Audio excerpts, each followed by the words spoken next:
I think as the personalization loop kicks in and the AI just starts to get to know you better and better, I think that will just be really compelling.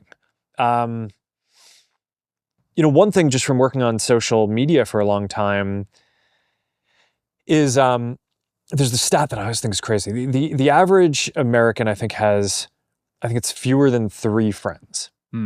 3 people that they'd consider friends. And the average person has demand for meaningfully more. I think it's like 15 friends or something, right? I guess there's probably some point where you're like, all right, I'm just too busy. I can't deal with more people.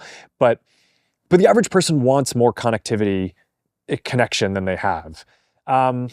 So, there's a lot of questions that people ask of stuff like, okay, is this going to replace kind of in-person connections or real life connections? And my default is that the answer to that is probably no. I think I think that there are all these things that are better about kind of physical connections when you can have them, but the reality is that people just don't have the connection and they feel more alone a lot of the time than they would like. So I think that a lot of these things that today there might be a little bit of a stigma around, I would guess that over time we will find the vocabulary as a society to be able to articulate why that is valuable and why the people who are doing these things are like, why they are rational for doing it and how it is adding value for their lives. But also I think that the field is very early. So, it's I think, there are a handful of companies and stuff who are doing virtual therapist and,